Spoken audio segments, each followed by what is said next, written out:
wassalamu ala asyrafil anbiya'i wal mursalin sayyidina wa habibina wa imamina Muhammadin wa ala alihi wa sahbihi ajma'in wa ba'd. Subhanaka la ilma lana illa ma 'allamtana innaka antal alimul hakim. Rabbi syrah li sadri wa yassir li amri wahlul 'uqdatam min lisani yafqahu qawli. Amin ya rabbal alamin. Hadirin yang dimuliakan oleh Allah Subhanahu wa taala. Masih dalam kajian kita membahas seperti tema yang sebelumnya, yaitu tentang keutamaan bangun malam dan bagaimana akhlak para ulama, para aulia, para sholihin, para salaf mereka dalam melaksanakan qiyamul lail. Semoga Allah Subhanahu wa taala memberi taufik kepada kita semua untuk bisa istiqomah bangun malam beribadah kepada Allah hingga kita kelak dikumpulkan bersama junjungan Nabi besar Muhammad sallallahu alaihi wasallam. Amin ya rabbal alamin. Sayyiduna Fudail bin Iyad radhiyallahu taala anhu, beliau berkata,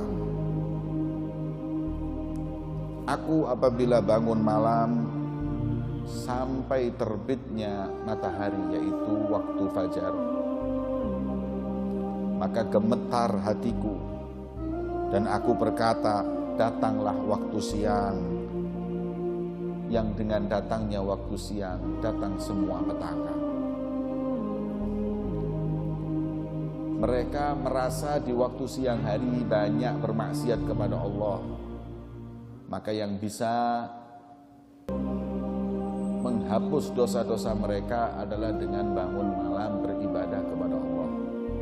Mereka khawatir di waktu siang hari itu bermaksiat, makanya di malam hari mereka meminta ampunan Allah ketika Allah menawarkan ampunan kepada hamba-hambanya. Dari itu, seperti yang kemarin disampaikan, para salaf itu mereka paling sedih kalau sudah datang waktu fajar. Merasa waktu bangun malam itu terpotong karena saking nikmatnya mereka beribadah di tengah malam.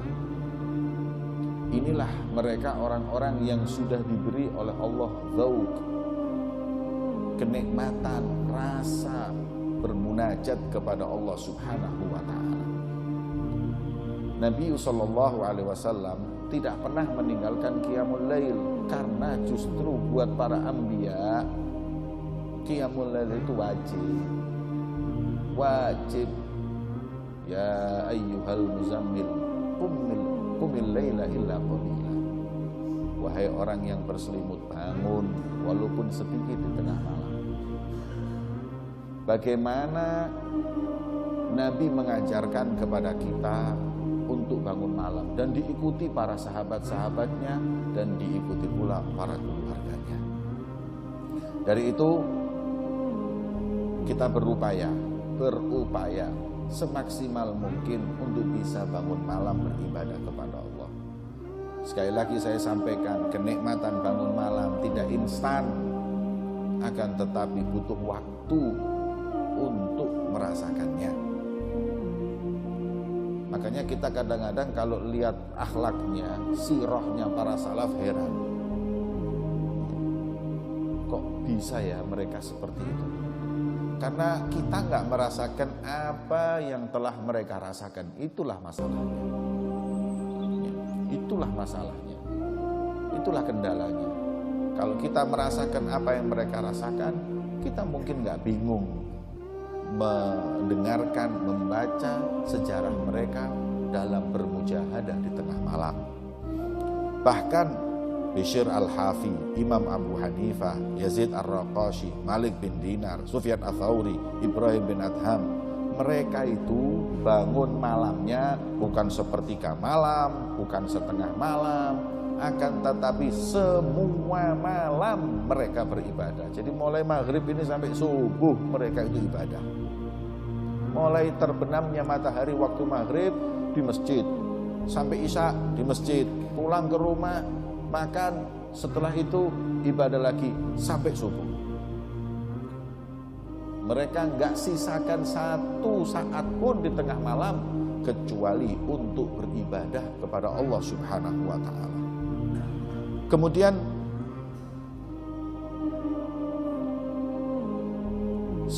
seorang bertanya kepada Bishr al-Hafi, yang beliau itu kalau malam nggak pernah tidur ibadah.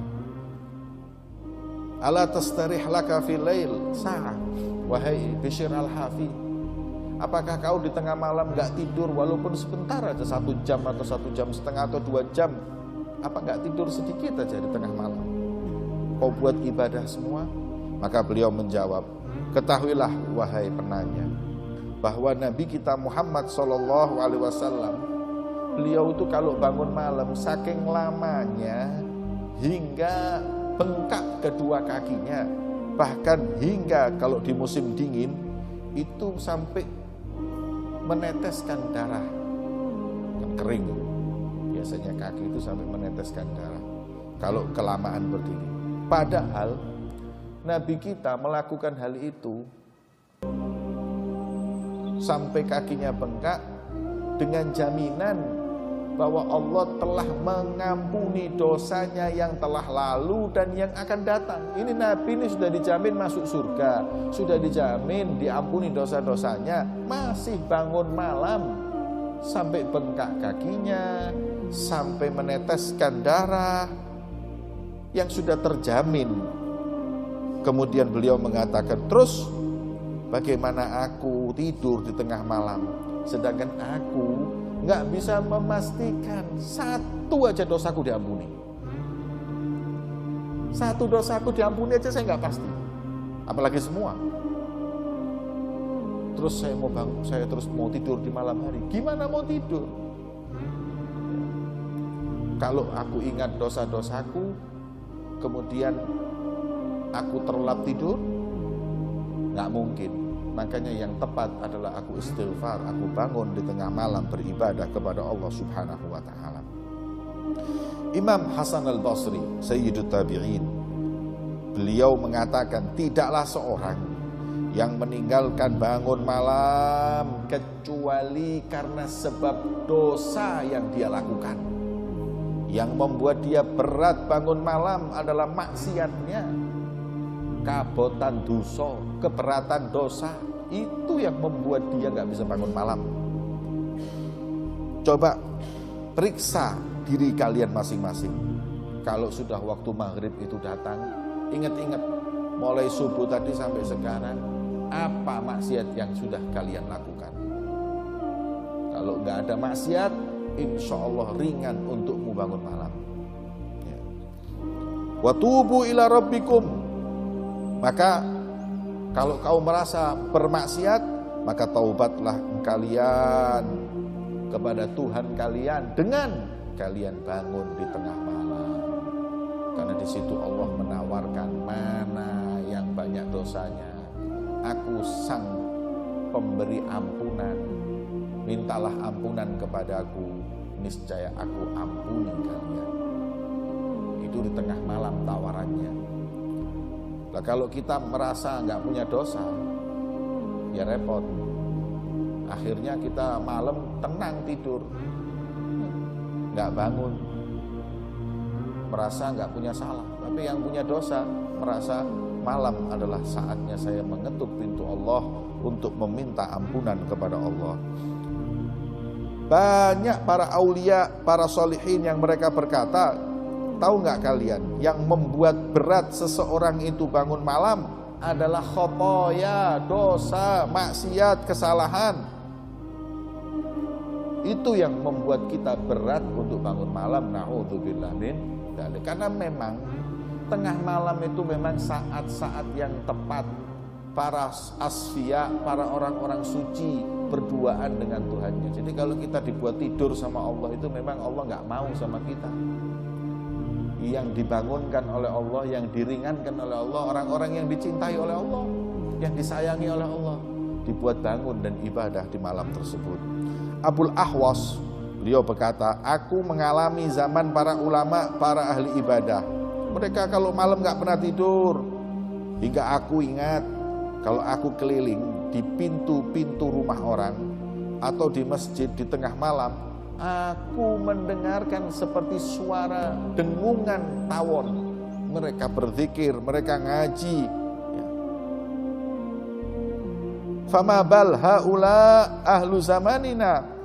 Yang aku heran orang sekarang, mereka itu merasa aman dengan dosa yang mereka lakukan. Padahal orang-orang yang sedikit dosanya, mereka ketakutan hingga bangun malam. Diriwayatkan di Tarim itu 1 jam sebelum subuh ada seorang dari Maroko datang ke kota Tarim. Ketika dia itu mau ke masjid, dia jalan dari rumahnya menuju masjid. 1 jam sebelum subuh dia setiap kali lewat rumahnya orang itu, di pintunya mendengarkan mereka lagi memulai membaca surat Yasin.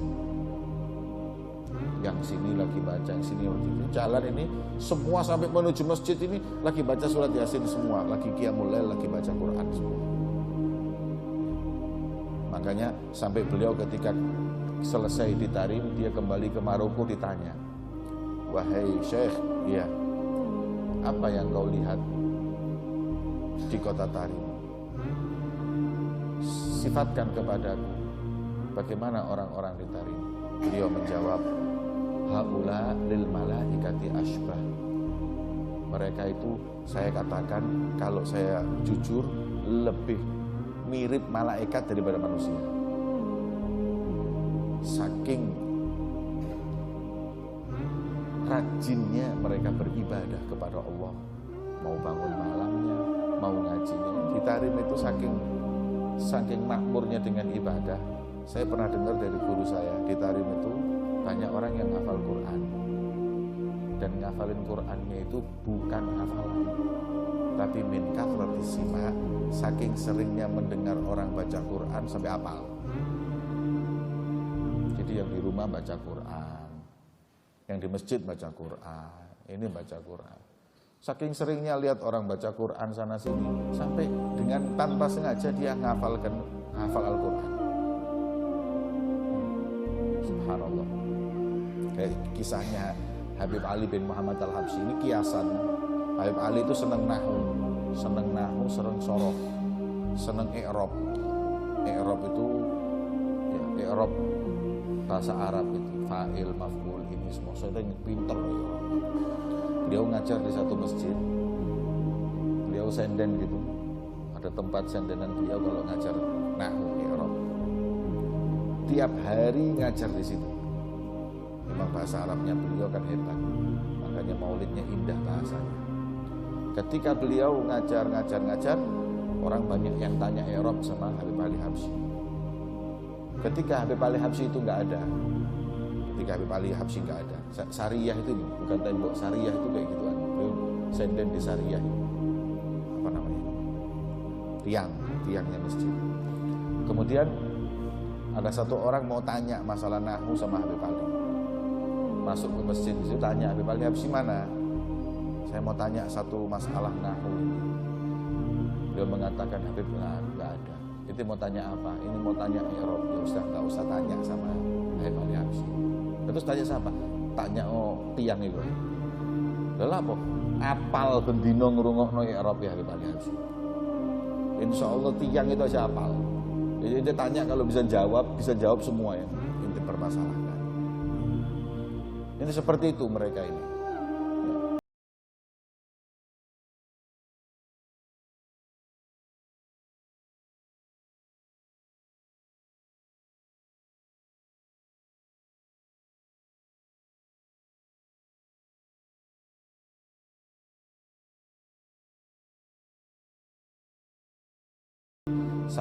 Saking banyaknya orang yang pengen ibadah, sampai dibagi masjidnya. Kan kalau di sini maghrib, isya adzan, tarawih.